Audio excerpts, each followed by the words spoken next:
Oh, hello, ladies and gentlemen. It is still part whatever of the Day 9 Daily number 89. We're trying to do a game between Jinro and Haypro. It seemed to be having some issues with frames per second and you know what? I think this just is going to fix it right away. Oh, yeah. Look at how smooth, how smooth this video is. Alright, fantastic. I'm going to try to make sure I keep these settings straight up. But anyways... what I was trying to say beforehand is that with a practice buddy, you get the chance to fiddle around with a lot of neat little strategies. I mean, whoops, your barracks kind of going a little bit crazy there. Yeah, here we go. This is actually a barracks on 10 before depot. And there's the tech lab going down now. Just going for barracks 10 or 9, and then here's the refinery going down to 9 or 10. And here the supply depot, after everything was built, after this refinery and barracks were built, it goes down. And so we're going to see very, very fast Reapers. Now, on a ladder, you might be comfortable just saying, yeah, you know what, I'm going to go ahead and go fast Reapers this game. No big deal. I'm going to try to do some rushes. But then afterwards, you might say, yeah, and then I'm going to transition into that Marine Marauder that I definitely know is a very solid style to play against. And what we're going to see in this game is that Jinro does not do that. And that, in particular, that big transition to something nutty mid-game, just a completely unique army composition, is what is so nice about a practice partner. On a ladder, you're inclined to not skew away from Marine Marauder, to not skew away from building some sort of solid set of units that you know work. And in the meantime, Haypro's doing a very typical early expand. As we note this hatchery, it looks like it went down at around 14, pool on 13. And of course an extractor relatively early on. And look how fast this first Reaper comes out. Personally, I'm torn on what to do with this first Reaper. I mean, I either send it over here to the far left, so that way it can pop up just like this, or I like sending it down here so it can hit the workers straight away. Against Protoss, I'm a little more favoring of sending it to this top left area, because then I get to scout his whole base as I'm going over here to try to kill off some drones. But look at the speed that this comes out. This is so fast. So I don't think anyone would deny that this seems like a decent idea. Just trying to get out some early Reapers to try to do some harassment. And see, look at this. It's pretty easy to hold off Reaper harass, right? You just have Zerglings and get them to kind of back off. Oh. Excuse me, just taking a sip of my delicious water. And of course we have the Queen doing the little larva vomit. We have some workers here trying to do their thing. And already this is some neat stuff about Reapers. I think a lot of people neglect, I know I definitely am guilty of this, a lot of people neglect how awesome Reapers are against buildings. Because you need several Reapers in order to actually exploit this. I mean, you're not going to rush with one Reaper and just try to, like, shoot his hatch to death or something like that. So, the reason that I don't think people have been focusing so much on Reapers just as being generally effective against buildings, like seriously, look, just a few shots and it's basically at half health.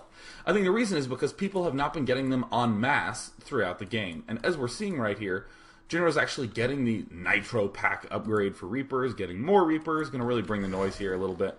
And hey, that's my favorite part about getting multiple Reapers, is that I can two-shot Zerglings. And of course, poking up to go, whoopsie daisy, is going to jump right back down. Overlord finishing, Haypro doing everything pretty normally. Let's just return back here to Jinro's base for a little bit. So we have yet more Reapers being built, and we have another Tech Lab add-on going down as well. So let's ask ourselves some questions right now. What's a good transition for Terran to do at this point? He's been opening up Reapers. It looks like he really wants to commit to something. We have this Nitro Pack upgrade.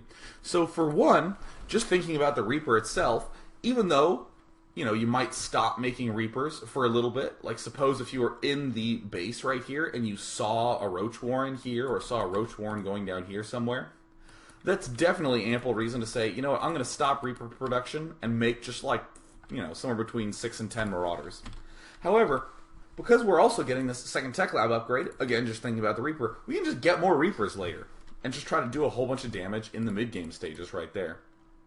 We're seeing a factory tech at this point. Obviously, I don't really mind this because it's just a standard tech to starport and to do some fun stuff with that, but I'm always partial to expanding. I'm a huge fan of expanding because honestly, unless I'm seeing a layer as I'm poking around with these guys, and of course the layer would imply Spire or a bunch of Hydralisks or something like that, I see no reason not to expand, because you're just going to be up against Lings or Roaches, all of which can be dealt with by Barracks with Tech Lab. So I like the idea of an expand, and then you can transition into a standard sort of groundish army, into a standard Marine Marauder combination perhaps. I'm interested though, what else can we think about would be useful with these Reapers? Well, because they're so good against Zerglings, as we can see, they do that +5 damage versus light, and they do 2 shots, so that's 18 damage against Zerglings. They can 2-shot Zerglings. And if any of you got the chance to see the Artosis versus Moon replay on Scrap Station, Moon opens up getting some Reapers, doing a little bit of harassment, but actually plays a little bit defensively with the Reapers. And then goes straight for a Thor and expands. That's a really weird composition of units, but if you think about it, that's pretty reasonable against all the general possibilities that you can be facing Zerg early on. I mean, if he gets a whole bunch of Zerglings and tries to overwhelm you, you're going to be aware of it because you have Reapers in his base checking everything out. I mean, scouting is just as critical a part of the Reapers as their ability to kill stuff. Same way with the Corsair at StarCraft 1. So as you're poking around, you can make sure you know that Zerglings are coming. And if you see Roaches, hell, you have a Thor, which is 100 damage a shot almost. And you can just throw down a few Marauders, and you're generally going to be okay against that. Seems like another cool transition if you wanted to do some sort of mech later on in the game. And I don't know if any of you have actually tried this out, but Thor Helion, with some Marauders thrown in there to deal with Roaches, is an unbelievably strong combination for the end of the game. So look, yeah, more harass. Look, hey, some more drones going down. All right, sweet. Of course, taking some sweet shots at the building. Eventually having to back off. Don't want to, get too dead here. But, I mean, Reapers, again, they're very, very weak, and now they have this Nitro Pack upgrade, and look how nicely they can deal with that. Yeah, that's so cool to see. And look, more Reapers coming on over here. This is so cool, because look, this is a start-to-finish Reaper harass, right? This isn't just getting a few Reapers and then just quitting on it. I mean, look at this, back in the base. More Reapers being made. Oh, yes, yes, indeed. And then we have a starport going down as well. And a second gas popped up at some point. Of course, Jinro being super good about spending, all that fantastic, wholesome energy provided by that orbital command. And we have more Reapers going around here. And of course, you can back off, keep an eye on this Xel'Naga watchtower. Because, for instance, if early on you have one Reaper and you do a little bit of harass, and yeah, you get 2 Reapers and that's good, but you need to back off for a little bit, and then wait till you have 6, 7, 8 Reapers. The Reapers, because they're so fast, can just spot at the Xel'Naga watchtowers until it's time to move out. A lot of versatility there. And of course, building a command center here. Because looks like, why build a command center here? Why not just build it all the way up here? Well, to be honest, all our guys, all of our offensive units are going to be at the other side of the map trying to harass him. So this is a great decision to be able to build it right here. It's super safe. It's consistent with the internal logic of this play. And we have 3 more Reapers coming up. Oh, yeah. And look, a Spore Crawler there. Uh-oh. That's not going to work out so well. And look at this. 3 Reapers is one of these critical amounts because it means you can kill workers in 2 shots. I mean, alternatively, what you could do is get the attack upgrade for Reapers and then just kill workers in 2 shots. But I think this is a little bit easier early game, obviously. I mean, I doubt anyone's going to be rushing for that +1 attack upgrade just to make 2 Reapers better than 3. And, of course, doing a little bit of the micro here. And, of course, we're going to see some cool stuff. This is one thing I love about this play, is that it means that my mechanics suddenly are one of my most valuable resources. So a lot of times people will look at this sort of build, and they'll see this little action right here, and they'll go, oh, that's fun. Or, hey, if I do this Reaper build, I get to do fun stuff like that.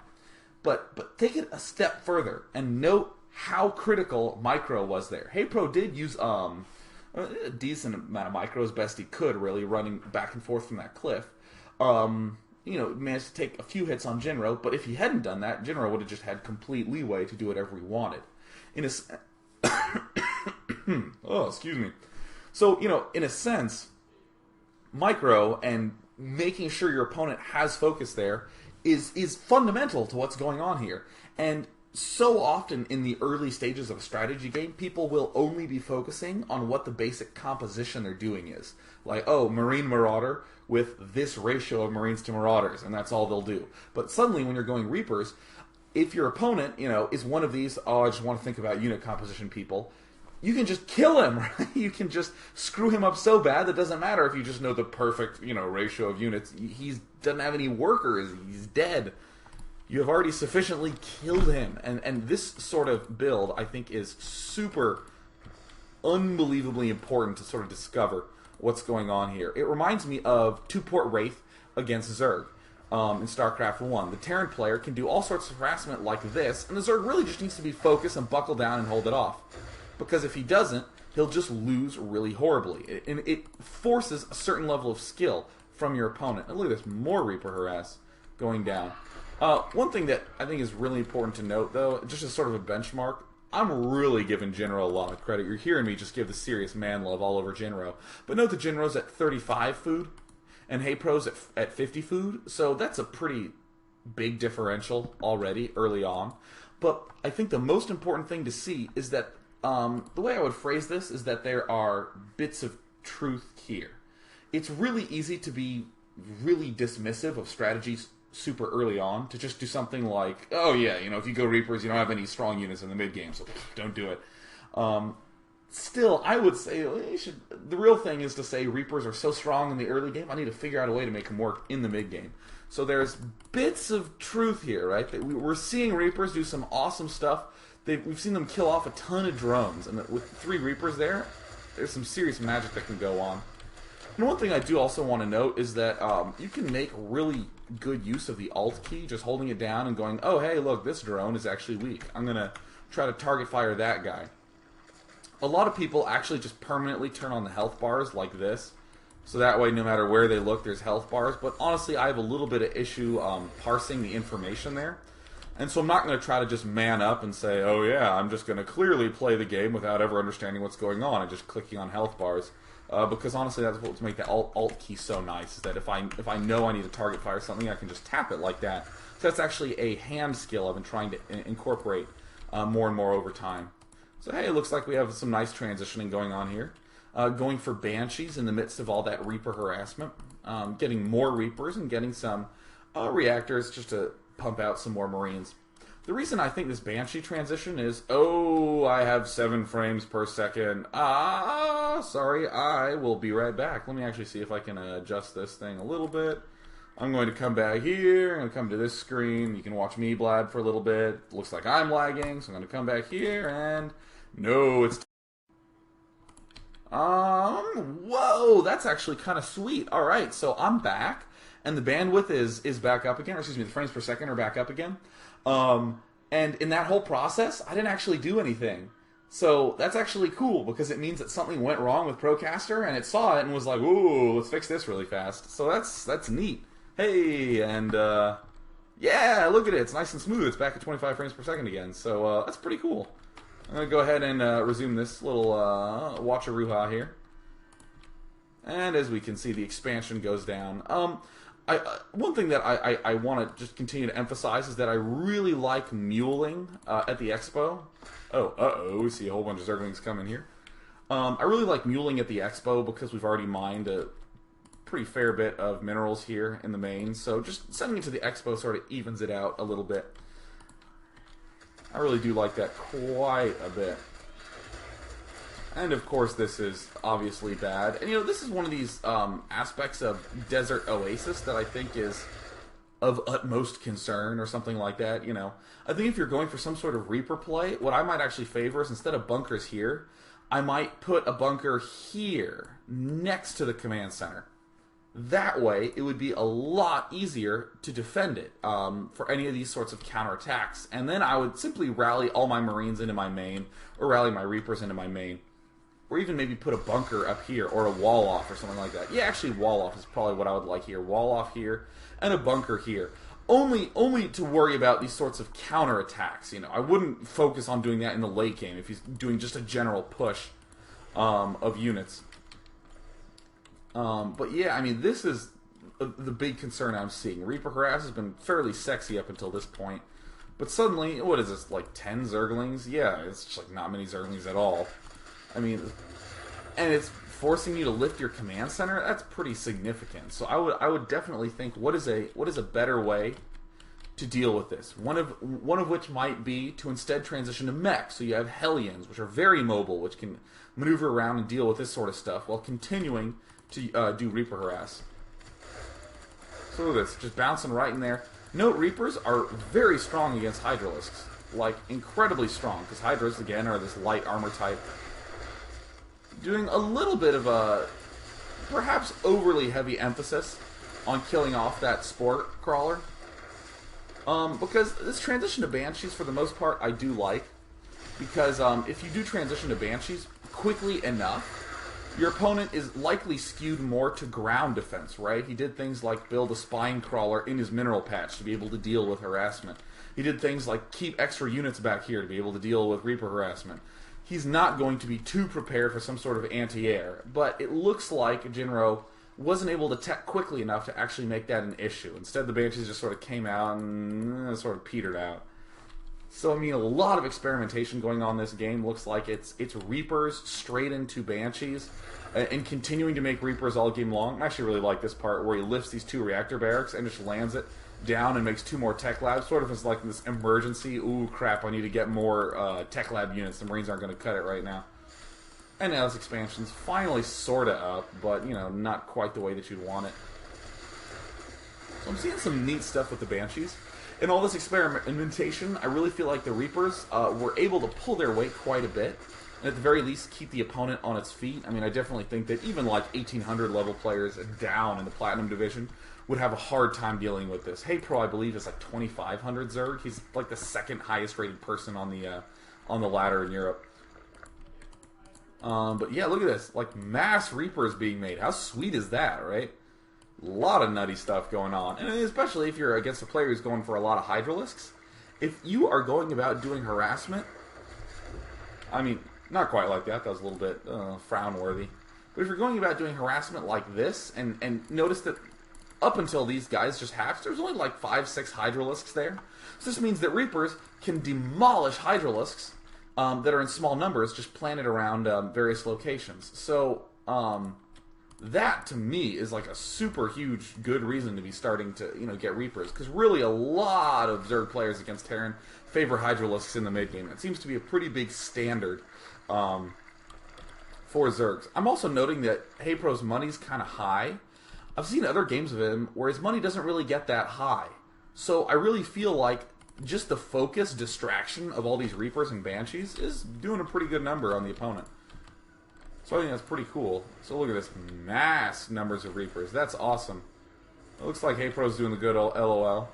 Oh yeah, he said, oh yeah, look at this. So this layer was at 30 hit points, and he upgraded it to, this hatch was at 30 hit points, and he upgraded it to a layer, because in StarCraft 1, when you upgrade to a layer, you get this huge boost of hit points, and apparently it just doubled the hit points. So it went from 31 to 62. So that's totally awesome. And hey, remember, if we're ever distracting our opponent a bunch, we have a much more leeway to expand. Yeah, I love expanding. Personally, I'm loving this Reaper harass, but I'm thinking that it might work a little bit better with some sort of mech composition that has either Helions, Thors, or tanks as the emphasis, because I like the idea of super mobile harassment all over the place, but very static defense. Very strong, solid static defense to defend from everything. And look at this coming up here, just demolishing the drone line almost immediately. And here, look, the Queen here, trying to do some little vomit in action, but look at her run. Get back here, Queen. Get back here. Maybe chases down the Queen? I think not, Queen. And look, all these drones get eliminated. Oh, man, look at this. And look, he's just going to target fire the hatch? Oh, yeah. Good luck, Hydralisk. Look how fast this thing falls. That's pretty incredible. And no, how many is it? It's 8. That's 8 Reapers that was able to kill a ton of drones, 3 or 4 Hydralisks, the Queen over here, and then kill the hatchery off. That is strong. And look, and it can get out. It can get out in time. And honestly, if these guys just split and return home, that means that 8 Reapers only lost 3 of their pack and killed off way more stuff than their cost. Of course, a nice little scan to just try to run up there and kill off the hatch. That's sort of funny. that sort of sacrifice. So some incredible damage going down there. And in terms of the composition, continuing to make Reapers, because, again, Reapers do all that extra damage versus light. That's 20 damage that they're basically doing per shot against the Hydralisks. We have this gold mineral patch down, so despite some bumps in the mid-game, seems like we can get a pretty solid composition up here late game with this cool stuff here. You know what, I am going to actually stop and refresh this stream because it's running at 11 frames per second, so my apologies to the on-demand viewers and all the live viewers who are having to deal with it. I'm so sorry. Alright, hey, ladies and gentlemen, I am back for, I think, part 3 or 4 of the Day 9 Daily number 89. We're watching Jinro vs. Haypro. I was having little issues with the bit rate and the frames per second. I mean, it's definitely super smooth now. I mean, look at this. Keeping a solid 25 frames per second coming out here. But my god, am I going to have a lot of fun editing this all together. Anyways, so, I mean, I really like Reapers here because they do so much damage against Hydralisks. Because if you think about it, I mean, it's kind of funny to make the comparison. Marauders do 10 damage and plus 10 versus Armored. So if the Zerg's making any roaches, which as we glance around, he isn't really, the Marauders will do 20 damage versus those roaches. But if we note here about the Reapers do 18 damage if you're light. So in a sense, Reapers do as much damage to Hydralisks as Marauders do to roaches. That's pretty cool to note, to think about that. That, hey, I might want to skew my composition towards Reapers instead of towards Marauders. And because also note that Reapers are really cheap. They actually only cost 50 here at the Tech Lab. And just for comparison, Reapers cost 50 and Marauders cost 125. Reapers take a little longer to build, but basically it means that you can afford more barracks, get more Reapers overall, and still have a pretty damn big army. All it does is cost a little extra gas, so I'm actually sort of interested in that. But as we're seeing, I mean, the fact that these Hydralisks have a range of 6 and that these Reapers have a range of 4.5 is kind of an issue in terms of actually being able to set up a nice solid concave. The Marauders' extra range and health is going to be pretty significantly helpful. So what we're actually going to see is pretty funny that Haypro, who's basically been defending and defending, dealing with a bunch of harassment, it's been really obnoxious. Defend. Suddenly we see, well, actually, we don't see this quite yet coming up here. Alright, about now we see this happen. Haypro's just going to come in with a bunch of Hydralisks and just, like, win immediately. So this actually, I think, is a lot of cool stuff to think about there. So there's the Viking that apparently turned sideways. I want to see that. That was cool. Yeah, where's this Viking here? Yeah, I'm going to follow him around. He just, like, does the twist coming up. Whoa! Gonna kill it off. No, I don't really have a good explanation for that. And whoopsie daisies, accidentally loading up everything into this medevac. Suppose that's gonna happen every now and again. But, I mean, yeah, look at this. A bunch of Hydralisks just attacked. And, oops, yeah. Can't defend it. So, you know what? Like, I think there's a lot to think about just from this weird ending that happened right here. And everything that we saw in between. Yeah, look at that. Just a bunch of Hydralisks came in and won. So, I'm going to unmute the chat. I don't have time to take a ton of questions today, but of course we're going to take some, because that's just the way the Day 9 Daily works. Despite all technical difficulties or timing issues, you know. Do it every day. But anyways, so that Reaper harass was really strong at a lot of key points in the game. Especially loved just starting with 1 barracks Reaper and then transitioning to 2 barracks Reaper. I might even like doing something like getting the 2nd barracks a little bit earlier and maybe even trying to delay the initial rush straight for Reapers. Because here's the debate just in the early game that I'm thinking of. If you go for some sort of 10 barracks before depot, you're going to get the Reapers out super, super fast, right? You're going to get them out so quickly that you can scout him and take down a bunch of drones before he even has Zerglings up in a lot of circumstances. So that's great. But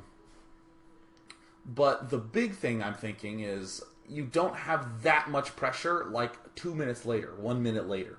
If you went for 2 barracks early, you'd have a lot of pressure 2 minutes later or so, 1 minute later, but you wouldn't get that early initial scouting advantage. So you might run in there with a bunch of Reapers, and he just has roaches and shuts you down really easily.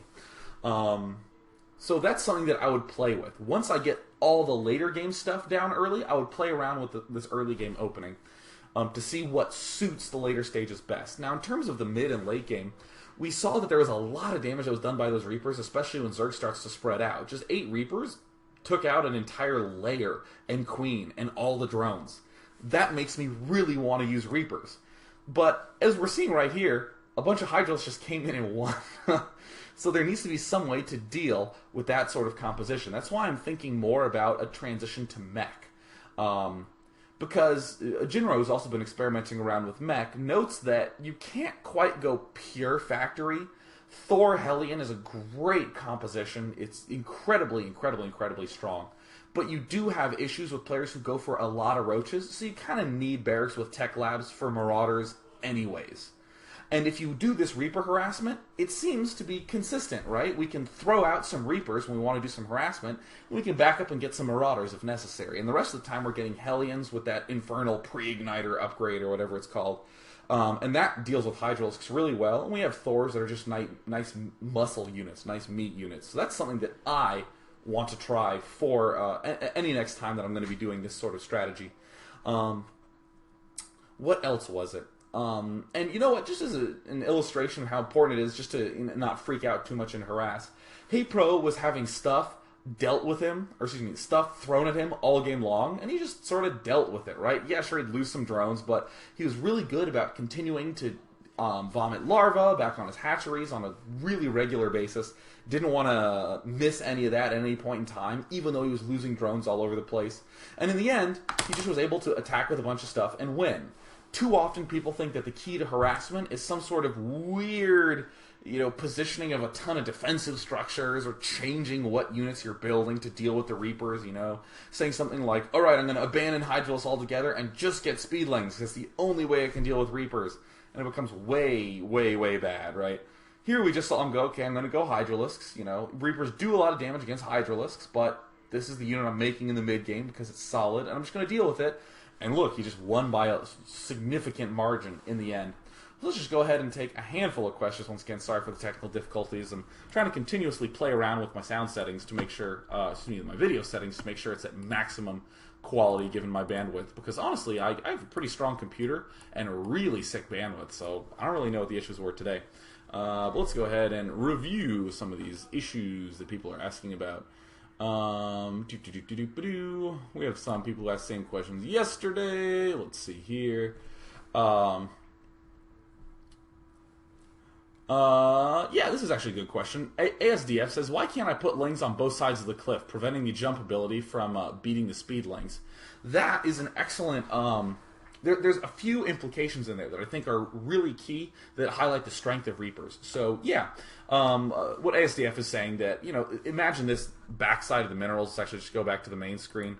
If we just imagine early on a lot of Reaper harasses coming up here, why not just have some Speedlings here and some Speedlings here? So that way the Reapers come up and they're just like, they have to get repelled. And even if they do work their way around when they pop up, they get killed off again as well. And Speedlings can pretty much catch up to Reapers without that big of an issue. But the thing that I'm noticing is that you said Speedlings. You're investing money in a speed upgrade, and the motivation was the Reapers.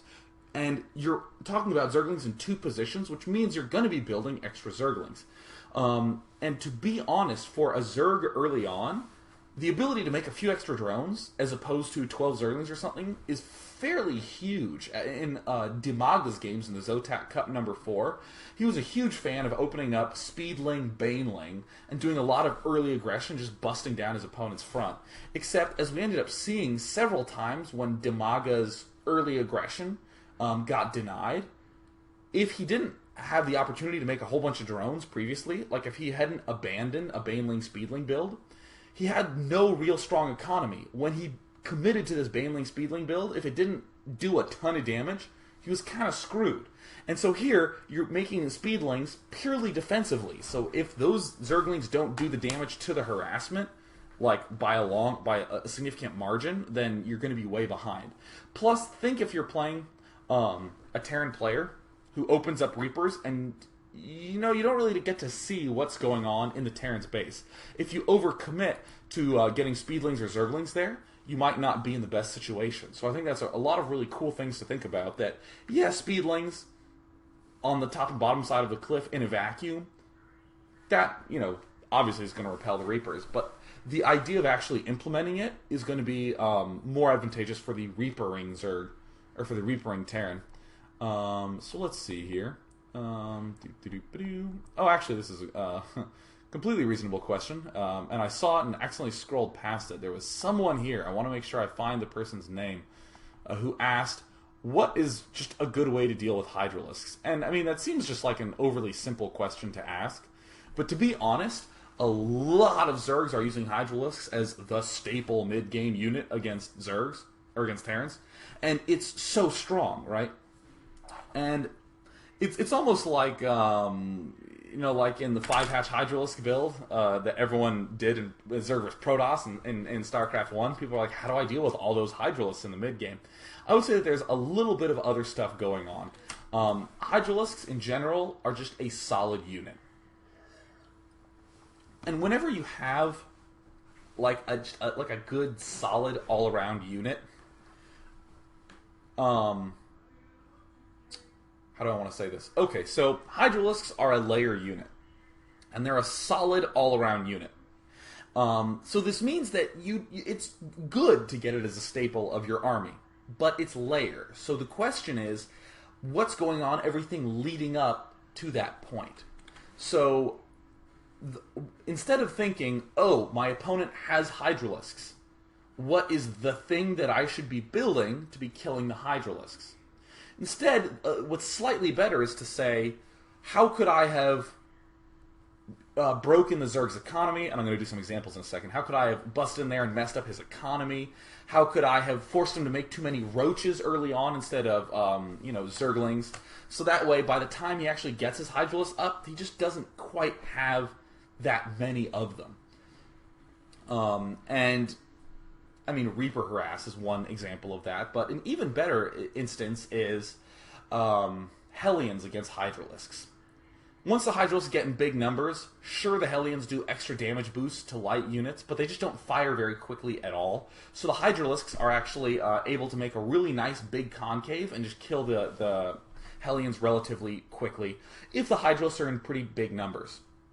So when I was actually practicing against Jinro a few days ago, he opened up and did a Helion push to me early on. Just a very fast 2-factory push. One with Reactor, one with Tech Lab, got the pre-igniter upgrade. And he got in my face, and I had to build extra spine crawlers that I didn't want to. My Hydralisks popped up barely in time to sort of repel these Reapers, or excuse me, repel these Helions.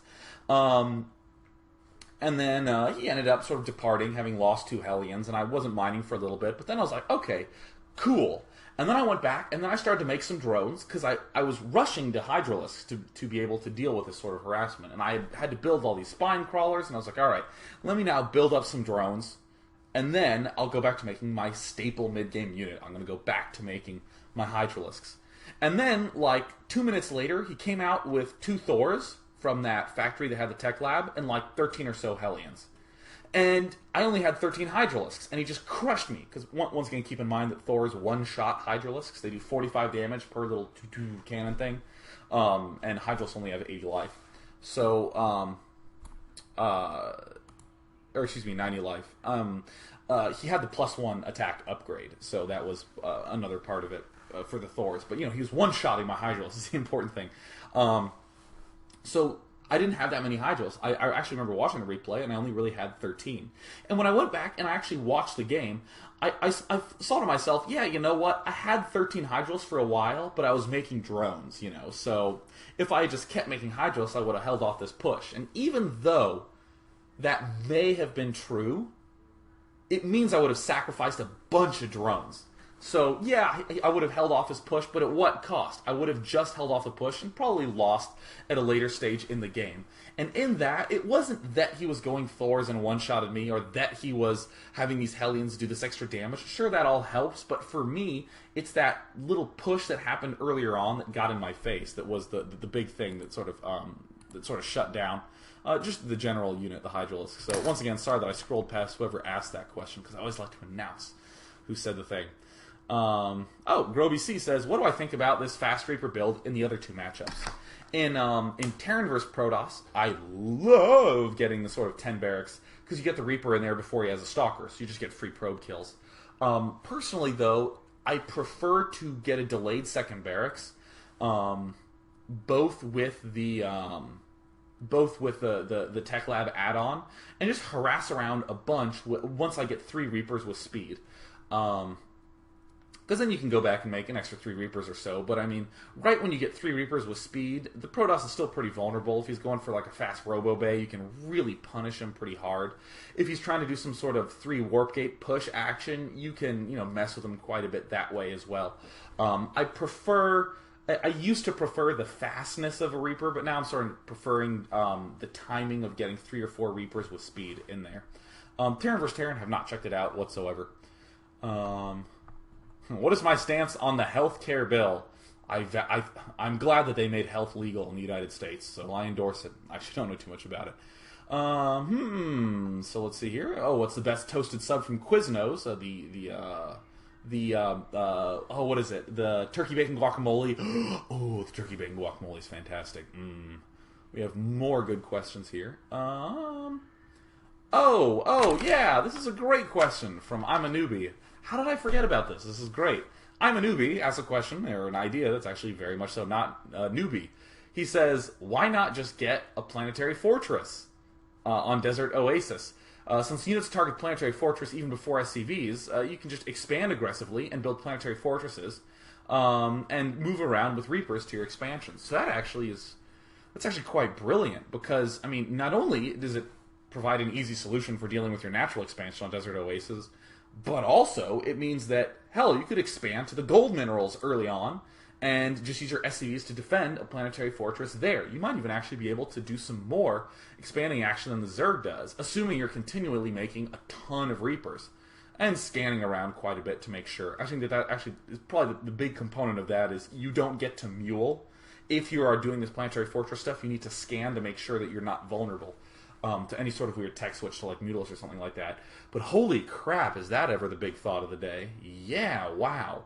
Using Reapers in combination with aggressive expanding with planetary fortresses, that only makes sense in my head. That is cool. Alright, yeah, I'm a newbie. You are officially, as decreed by Day 9, a newbie no longer. Please, go in the world and disseminate your knowledge. Alright, so let's see what else is going on here. Let's just take one final question. Let's see here. Oh, this is a great question by Black Chaos to wrap things up. Do you feel that the fact... Okay, so I'm actually going to reword this question. It's still an awesome question, right? So Zerg buildings each only unlock one unit. So, for instance, you get the spawning pool for Zerglings. You get the Roach Warren for Roaches. You get the Hydralisk Den for Hydralisk. It, like, has the name of the unit you get in the building name. Whereas with the other races, you get multiple units from most buildings. So, for instance, with Terran, once I get the Tech Lab, I can make Reapers and Marauders. Once I get a robotic facility with Protoss, I can get Observers, Colossi, and Warp Prisms, right? It's a pretty big variety. So, do you feel that this means that it's harder for Zerg to transition and counter enemy choices? So let's see here. Oh yeah, another great example is that if you get a starport with the Tech Lab, you suddenly can make like 4 different units, right? That's pretty sick. So how do I feel about that? I'm wary of saying that it's harder for them to transition. What I would say is that Zerg needs to... Yeah, I guess I do want to say it's harder to transition. I mean, it's one of those things where Zerg has to do a lot of prep work and a lot of planning. And I think it's I guess I would say it's unfair to compare the way Zerg operates to the other races. Because, you know, Zerg has nice advantages like fast movement on the creep, so they have like a lot of mobility. So yeah, I only have a few Zerglings, which isn't the ideal unit I would get against Reapers, but they're going to be pretty damn good given the circumstance anyways. They're a little bit more flexible. But the underlying idea of Black Chaos' question is so important that every player needs to, like, if you're Zerg, you need to note this. what buildings you throw down for what units you get need to serve tons of purposes, right? It needs to be so incredibly important. So, just to give an example, I want to have Hydralisks as my staple unit in the mid-game for Zerg. But I was playing some games, and I'm having trouble preventing Helions from walking up my ramp. I just have no way to really block my ramp. If I use Zerglings are stacked, and he just fires once and kills all of them. And yeah, I can put my Queen there, but my Queen's pretty vulnerable if he starts getting 4, 5, 6 Helions. And I want my Queen to be by my hatches, improving my macro anyways. So I feel like I should throw down a Roach Warren to be able to put some roaches at the front. But you need to know that if you make a Roach Warren there, that Roach Warren should be a fundamental component of your mid-game strategy or your late-game strategy or something like that. It should be an essential part of it, right? You can't just get the Roach Warren and say, all right, cool, I'm just going to get that, and then back to what I was doing. The other races can do that. Oh yeah, I'm going to just get 2 Reapers at the start of the game to harass, and I'm going to go straight into Marauders because the Tech Lab lets me do that. For Zerg, though, because it is that sort of one-unit lineup, there is so much planning that is just fundamental to being able to succeed with the race. So, I mean, I could go on with that for quite some time, but I'll just sort of wrap it up with the idea of transitioning, and a lot of times, as Zerg, after what I said, a lot of people are going to continue to make Roach Warrens and Hydralisk dens and spires. They're going to make each of every building saying, okay, I'm just going to make sure I'm good with the purpose. Just as a mental exercise and a great way to think of new builds, think of ways of shaving everything off. Because it is so important to not be careless with just throwing down extra buildings to get the units that you for some reason want to get. Try to get a way to thin it down, to get less stuff. So I was actually discussing with Rhett earlier this morning an idea of getting a fast third hatch against Terran. So listen to this. 3 hatch with 2 queens on 2 bases early on, intending to get a 4th hatch up at a gold mineral place. Pretty early on. And he was saying, well, why the 3rd hatch early? And I was saying, well, I mean, I want to have a lot of stuff to be able to defend my disparate expansions, right? My far out, spread apart expansions. And I'm already sort of cramped for money, having suggested getting this extra expansion in this 3rd hatch. So what I'm going to do is just suggest, let me rephrase that. I'm already trying to figure out a way to defend this far away expansion. So getting like roaches and hydralisks, I mean, it takes too much time. I don't have the time to do that. So it seems like Zerglings and low-tech units is what I'm going to be making. So in order to sort of pump up the defense, I'm going to throw down an extra hatch, and I'm going to stay super low-tech, and I'm just going to upgrade my Zerglings. And Rhett was like, well, what if he goes for like Helions or something like that? I'm just like, well, you just get more Zerglings. Like, yeah, it's not efficient to have the Zerglings early on. Yeah, the Helions will kind of crush it, but if you can get the Zergling speed upgrade, and you have a ton of drones, and you're keeping good macro up with these 2 queens on these 3 hatches, which, by the way, I still need to test to see if that's feasible, that, yeah, even though you're taking a loss in terms of efficiency, you're getting a gold expo up fast with 3 hatches in your main and 1 at the expo really quickly early on. And the entire mindset behind this was about thinning everything down to say, how much stuff can I get away with just with Zerglings early on? So I'm going to try to play around with that a little bit. So yes, that is my long-winded response to that kick-ass question by Black Chaos. And that is going to wrap up Day 9 Daily number 89. Sorry for the technical difficulties. I tried to uncap my bit rate, so it was going up to like 800-900, almost like a full megabit per second. So, that was pretty cool to, that I was able to do that. But it apparently just kind of freaked out a couple times and dropped back down. So, as usual, rather than test things before I do the casts because I'm low on time, I just change my graphic settings and my video settings before the cast and pretty much just see how it works out. So my sincere apologies once again to the on-demand viewers, and that's going to go ahead and wrap things up. So I must head out. So cheers everyone, and continue experimenting and do cool shit and get a practice partner for God's sake. Take it easy, guys.